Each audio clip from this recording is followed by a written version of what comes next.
Good morning to all of you students. आज हम आप लोगों के साथ डिस्कस करेंगे dynamics of non uniform circular motion. Non uniform circular motion क्या होता है? जब हम किसी भी बॉडी को सर्कुलर पाथ में रोटेट कराते हैं तो ऐसी कंडीशन में हम उस पर टॉर्क लगाते हैं और टॉर्क लगाने से उसके एक्सेलरेशन में चेंज आता है। There is change in the acceleration of that body. उसके एक्सेलरेशन में चेंज आता है। न केवल एक्सेलरेशन में, उसके मोमेंटम में, उसकी एनर्जी में, उसकी वेलोसिटी में, सभी में चेंज आता है। और इस तरीके के मोशन को ही हम यूनिफॉर्म सर्कुलर मोशन कहते हैं, नॉन यूनिफॉर्म सर्कुलर मोशन कहते हैं। नॉन यूनिफॉर्म सर्कुलर मोशन एक ऐसा मोशन होता है जिसमें कि हम एक टॉर्क लगाते हैं और टॉर्क लगा के जो सर्कुलर पाथ में रोटेट करते हैं बॉडी को, तो उसकी काइनेटिक एनर्जी, पोटेंशियल एनर्जी और total energy, momentum, velocity, acceleration सब में चेंज आता है। इस तरीके के मोशन को हम नॉन यूनिफॉर्म सर्कुलर मोशन कहते हैं, जिसमें कुछ भी यूनिफॉर्म नहीं होता। आज हम आप लोगों को बताएंगे वर्टिकल सर्कुलर मोशन के बारे में। वर्टिकल का मीन इस तरीके से, कुछ इस तरीके से वर्टिकल मीन से इस तरीके से। हाँ, सो वर्टिकल सर्कुलर मोशन के बारे में हम डिस्कस करेंगे कि उसमें हम ये जो रेडियस होता है उसमें कितना टेंशन प्रोड्यूस होता है रिड्यूस करने के लिए, या कितने टेंशन से किसी भी बॉडी को वर्टिकल मोशन में रोटेट कर सकते हैं, कहाँ वर्टिकल टेंशन मैक्सिमम होता है, कहाँ मिनिमम होता है। साथ ही साथ जानेंगे कि किसी भी बॉडी को circular path, circular vertical motion कराने के लिए कितना एनर्जी चाहिए और कितनी वेलोसिटी से मूव करना चाहिए, उसकी वेलोसिटी कितनी होनी चाहिए, ये सारी बातें हम जानेंगे। तो so let us start with vertical circular motion.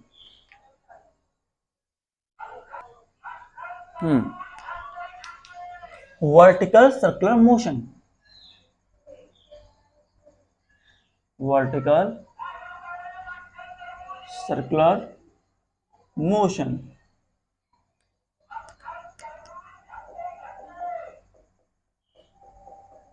हाँ, तो इसके लिए हमारे पास एक सर्कल है, कुछ इस तरीके से एक सर्कल है हमारे पास।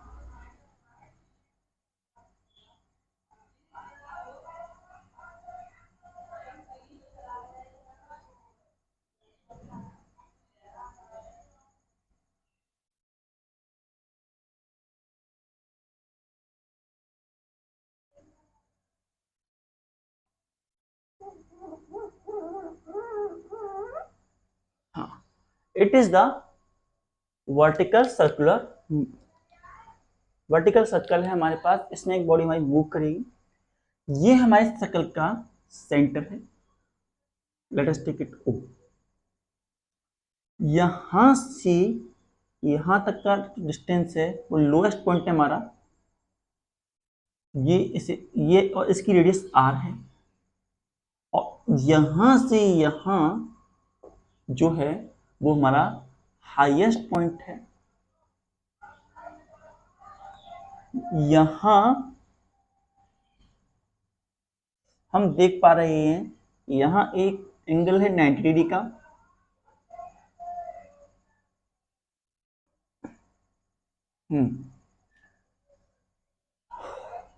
और यहां से यहां तक का एंगल जो होता है 180 का बनता है।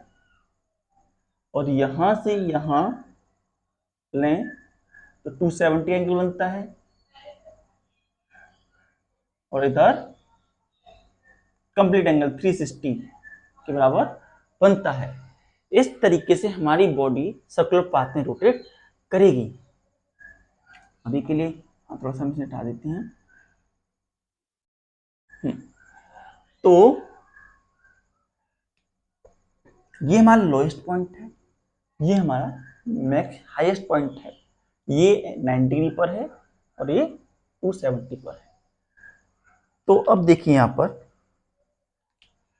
हमारा कोई बॉडी थी, हम लेटर सपोज करते हैं यहाँ पर किसी भी टाइम टी के दौरान पे हमारी एक बॉडी यहाँ पर थी, हमने उस हमारी बॉडी पर उस पर टॉर्क लगा और टॉर्क लगने की वजह से वो हमारी बॉडी यहाँ पर आ गई। अब यहाँ आने के पर उसके ऊपर ये उसका वेट है mg, जो mg उस पर इधर लग रहा है, mg उस पर इधर लग रहा है बॉडी पर, जो कि उसे इधर लाना चाहता है। नाउ ये जो है हमारे उसका रेडियस है, इस पर एक ये जो है टेंशन फोर्स, टेंशन जो उसे ऊपर ले जाने की कोशिश कर रहा है। हम देख सकते हैं जो ये हमारा कोई ऑब्जेक्ट है at let us take that position as P, हमने इस पॉइंट को P लिया और इस पॉइंट से यहाँ से इसे उठा करके इधर ले जाने के लिए एक टेंशन लग रहा है, that is T। T is the tension that is taking it upward, इसे ऊपर की तरफ ले जाने के लिए एक टेंशन लग रहा है और ये नीचे की तरफ वर्क कर रहा है। Note down.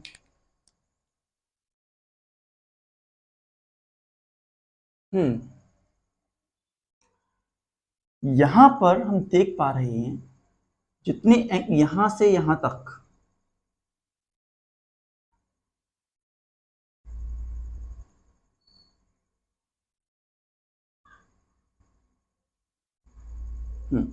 यहां से यहां तक जो एक एंगल बना है, इस एंगल को हम थीटा कहेंगे, दैट एंगल इज थीटा। अब ये जो वैल्यू है इससे यहां से ले जाने के लिए हम जब इसे mg जो है यहां पर रिजॉल्व करते हैं तो हमें एक वैल्यू मिलती है mg cos theta. mg cos theta एक वो वैल्यू है जो कि हमारे इसके द्वारा तो टेंशन लग रही है, जैसे ऊपर ले जाने की कोशिश की जा रही है, उसे स्टॉप करने की कोशिश करेगा। टेंशन वो टेंशन जो कि इसे जो ऊपर ले जाने की कोशिश हो रही है उसे रोकने के लिए mg cos थीटा है। एंड सर्कल ऑफ पाथ से रेजिस्ट करने के लिए यहाँ पर हमारा एल एल हम यहाँ लेते हैं, that is mg sine theta, mg sine theta है। तो ये सारी फोर्सेस जो हैं हमारे एक सर्कुलर बॉडी पर एक्ट कर रही हैं। Note down.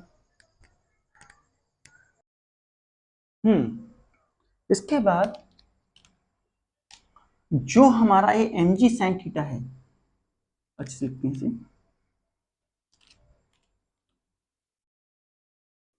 mg sine theta जो है ये जो है टेंजेंट है P से,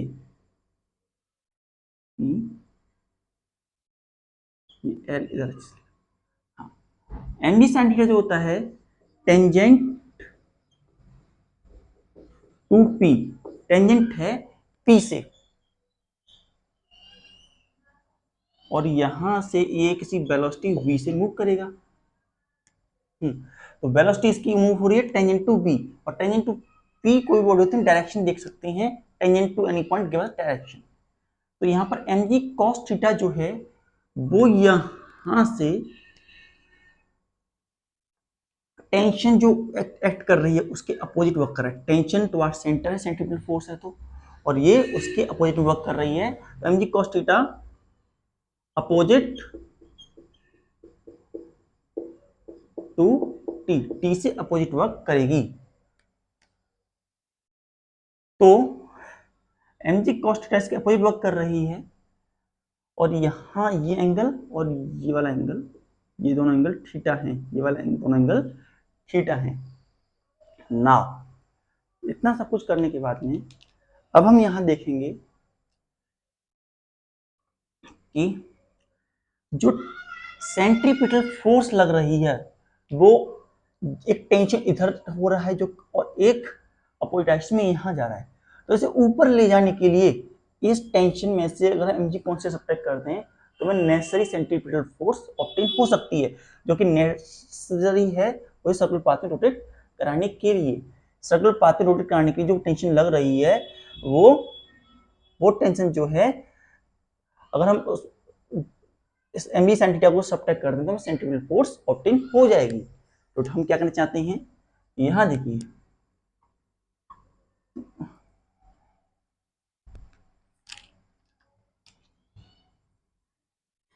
T minus M G cos theta, तो टेंशन में से एम जी कॉस थीटा को हम सब्ट्रैक्ट करते हैं तो हमें necessary centrifugal force m B square are के बराबर वैल्यू ऑब्टेन होती है।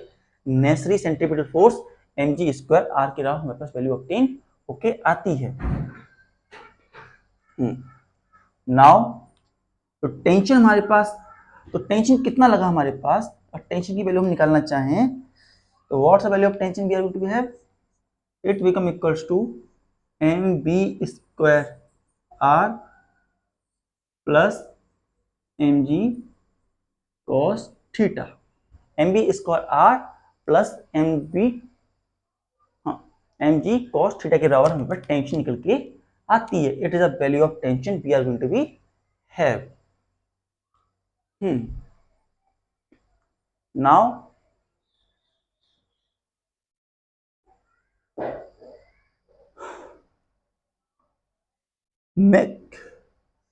मैक्सिमम टेंशन कब लगता है, मैक्सिमम टेंशन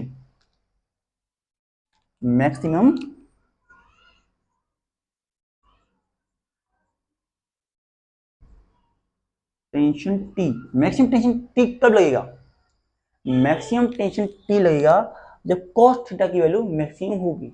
और cos थीटा की वैल्यू मैक्सिमम कब होती है, cos थीटा की वैल्यू मैक्सिमम होती है 1, और इसकी वैल्यू 1 कब होती है, जब थीटा की वैल्यू 0 होती है, when value of theta is equals to 0। जब थीटा की वैल्यू 0 होती है तो ऐसी कंडीशन में हमें टेंशन की वैल्यू मैक्सिमम ऑब्टेन होती है। सो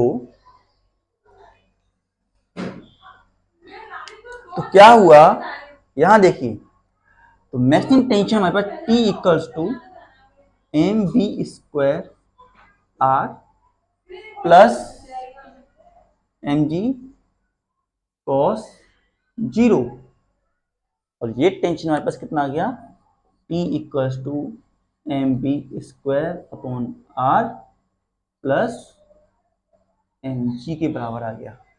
इतना टेंशन हमारे पास आ गया।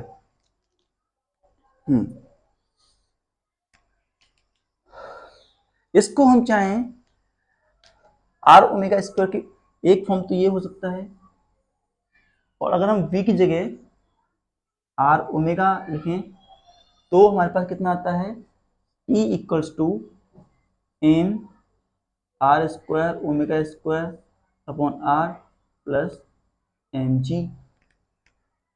तो ऐसी कंडीशन में टेंशन पैदा होगा T equals to m r omega square plus M G के बराबर, m are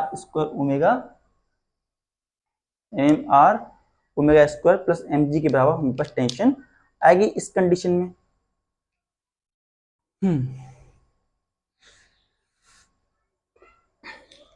now when will be it minimum कब होगी, इसकी वैल्यू मिनिमम कब होगी, तो टेंशन की वैल्यू है वो मिनिमम किस कंडीशन पर रहेगी, तो टेंशन की वैल्यू मिनिमम उस कंडीशन पर रहेगी जब हमारे cos थीटा की वैल्यू मिनिमम होगी।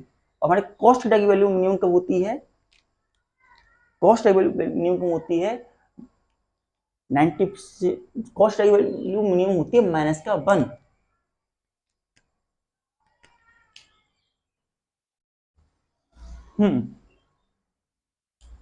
सो minimum value we are going to discuss about ये मैक्सिमम वैल्यू, और अब हम सेकंड मिनिमम वैल्यू, मिनिमम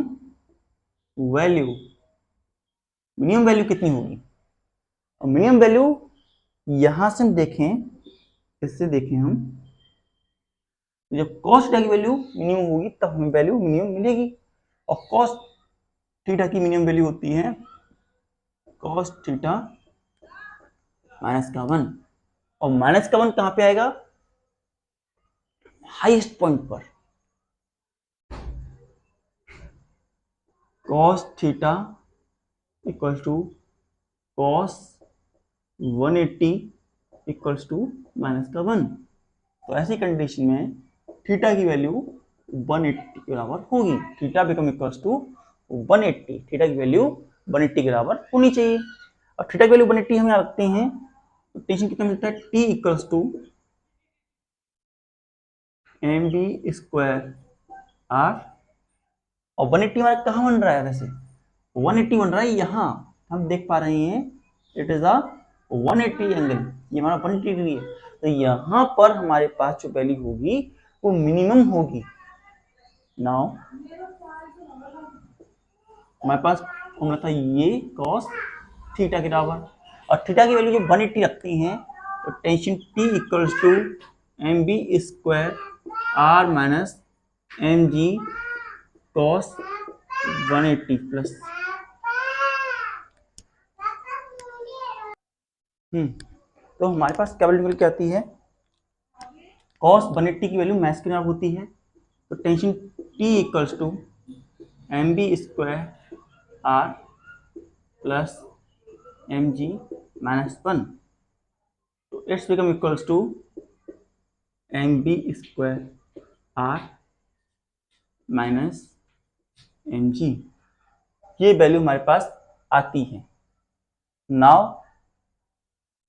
हमारे पास जो वैल्यू आती है तो टेंशन की वैल्यू आती है, ये कभी भी 0 से नीचे नहीं रहेगी। हम एक बात आपको बता दें कि जो हमारे पास ये वैल्यू जो आती है, या तो टेंशन की वैल्यू 0 हो जाएगी, सब्ट्रैक्ट कर देंगे दोनों को दूसरी में तो 0 हो जाएगी, या हमेशा 0 से बड़ी रहेगी eight highest point. Highest point पर वैल्यू या तो 0 हो जाएगी या फिर मैक्सिमम रहेगी। इन दोनों कंडीशन से एक ही काम होगा, दोनों काम नहीं हो सकेंगे। तो यहां पर हमारे पास जो वैल्यू निकल के आएगी, हाँ, तो हम ये मान चलते हैं कि टेंशन की वैल्यू 0 के बराबर है। टेंशन की वैल्यू 0 के बराबर है, तो ऐसी कंडीशन में हमारे पास क्या वैल्यू बनेगी? M B square are minus M G equal to 0। Now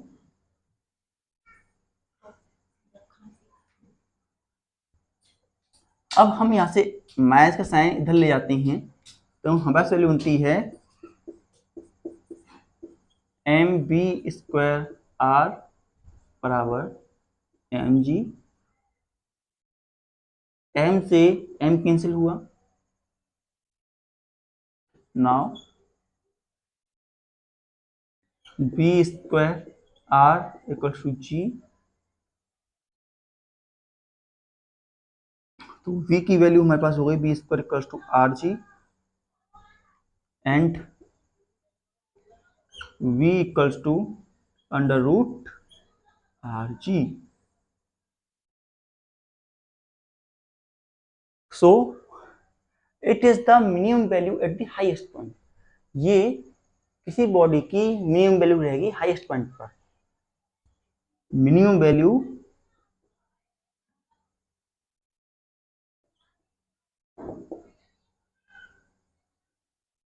at the highest point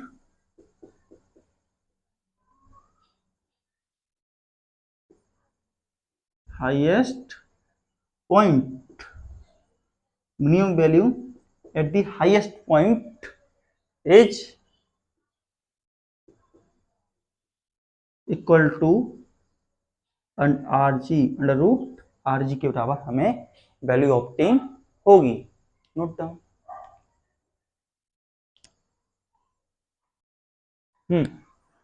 तो हाईएस्ट पॉइंट हमारा ये है, तो यहां पर जो वेलोसिटी रहेगी हमारी बी एच, उसकी मैक्सिमम वैल्यू जो रहेगी under root, so minimum value जो होगी अंडर रूट जी आर के बराबर होगी। अंडर रूट जी आर के बराबर होगी मिनिमम वेलोसिटी की वैल्यू हमारे पास जो।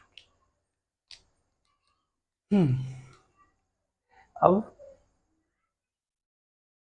अगर हम यहां चाहते तो एक काम, अगर एंगल ऑफ वेलोसिटी की टर्म में निकालना चाहते तो इसे कैसे कर सकते थे, तो हम यहाँ देखते हैं v स्क्वायर आर जी, तो यहाँ पर R square omega square R G, तो आर से R cancel, R omega square G, तो ओमेगा की वैल्यू हमारे पास आती जी अपॉन आर और अंडर रूट, तो ये एंगुलर वेलोसिटी होती है हमारी बॉडी की।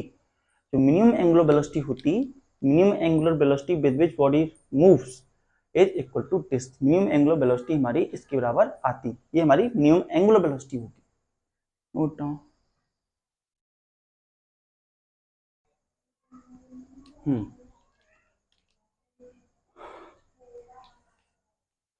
अभी तक हमने क्या क्या सीखा उसे एक बार रिवाइज कर लेते हैं, फिर आगे बढ़ेंगे।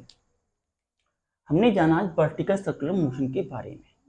और वर्टिकल सर्कुलर मोशन जो होता है उसमें हमने देखा कि जो वेट होता है किसी बॉडी का एट टाइम टी, वो डाउनवर्ड डायरेक्शन में वर्क कर रहा है और उस पर एक टेंशन अप्लाई हो रहा है। हमने उसे उसके कंपोनेंट में रिजॉल्व किया। कंपोनेंट में रिजॉल्व करने के बाद हमने जाना mg cos थीटा कंपोनेंट जो है वो टेंशन को काउंटर कर रहा है, mg cos theta counter the tension, and जो mg sin थीटा वो टेंजेंट है p से, टेंजेंट टू p।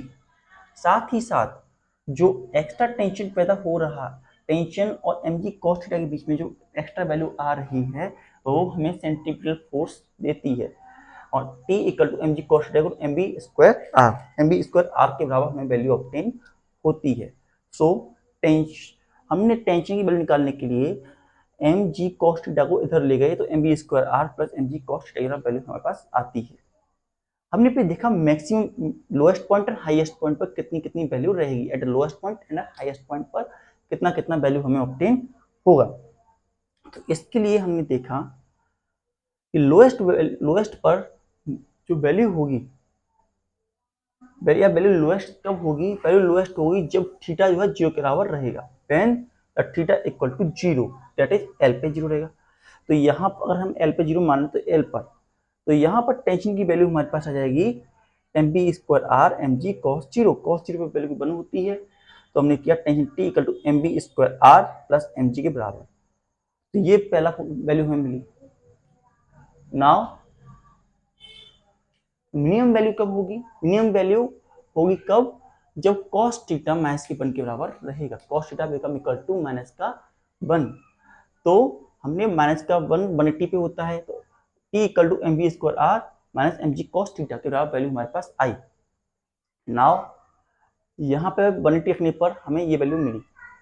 तो हमने बताया टेंशन जो होती है कभी या तो जीरो के बराबर होगी या जीरो से ज्यादा होगी, नेगेटिव में नहीं जाएगी। तो हमने इसे रख के तो वैल्यू ऑफ वेलोसिटी निकाली कि मिनिमम वेलोसिटी कितनी होगी लूप के अंदर, v equal to under root R G के बराबर मिनिमम वेलोसिटी निकलेगी। ये हम कर चुके हैं।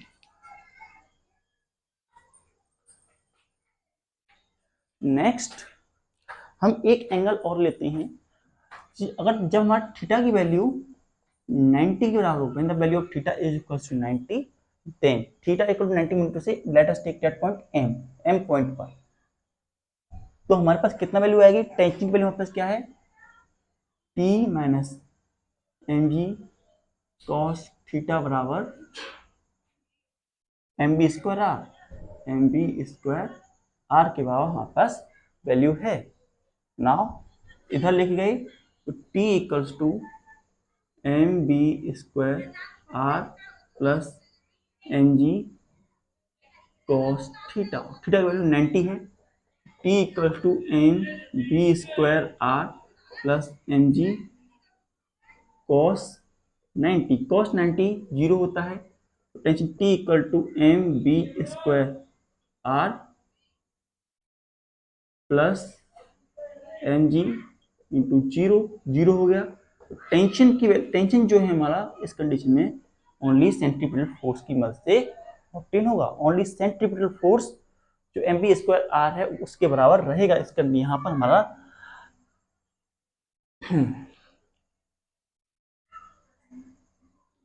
जो टेंशन हम लगा रहे हैं वो mg की वजह से 0 हो जाएगा। सो जो v की वैल्यू मेरे पास आएगी, ऐसी कंडीशन v की जो वैल्यू आएगी वो मेरे पास आर टी अपॉन एम का whole square and r equals to under root R T M. ये हमें वेलोसिटी की वैल्यू मिलेगी इन दिस कंडीशन। इस कंडीशन में हमें वैल्यू ऑफ वेलोसिटी ये मिलेगी। अब हम जानेंगे velocity at lowest point, minimum velocity at lowest point. इसके लिए हम law of conservation of energy का यूज करेंगे, but in next section. First note down.